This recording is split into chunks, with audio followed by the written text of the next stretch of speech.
Hey, what's up guys? So today I'm just going to do a video on how to take the rear seat out of your Jeep Wrangler in case you need to put some stuff in the back and get some more space. So just quick show you guys.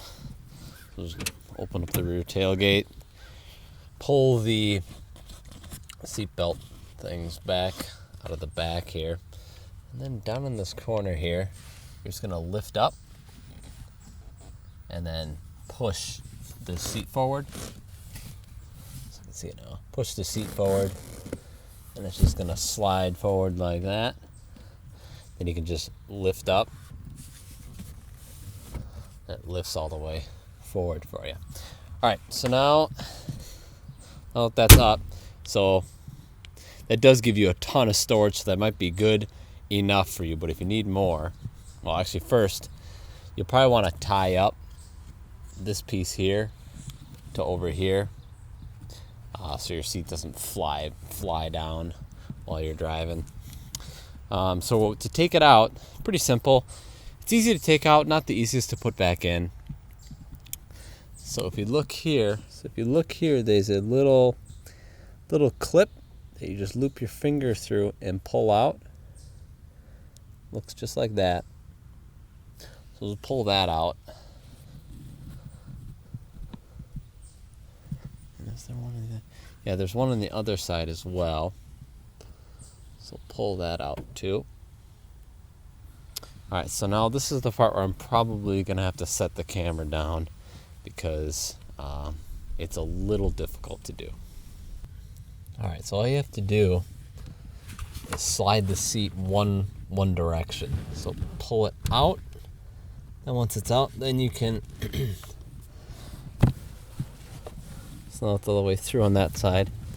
All I gotta do is lift up, and then now we gotta lift it back this way. If that makes sense. So now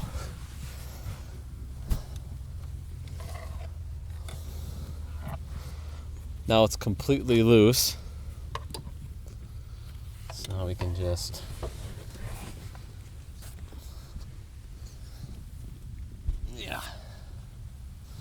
Alright, so there we go. So that's how you take it out. So now you got a decent amount of space back here to put whatever you need back here. So that's pretty much it. And then the most difficult part is you got to reverse the process. So you stick that, I'll show you. This pin here, you're going to put this one in first. And once that's in, just gonna slide one side in. You're gonna have to it's kind of difficult, but you'll get it. You got to get it far enough in there so you're pushing the seat this way, so this pin's all the way through that way. That way you can just slightly get your pin down in here. It's pretty difficult, but take your time with it and you should get it. But yeah, so that's how you take the seat out on your Jeep Wrangler TJ, so that we got a little pickup truck bed, so you can have some more stuff in the back here. So yeah, it's actually not too bad. I mean, considering how small the TJs are, you still have a decent amount of space. So I hope you guys enjoyed the video. If you did, please give it a thumbs up. If you didn't, a thumbs down. And I will see you guys in the next video.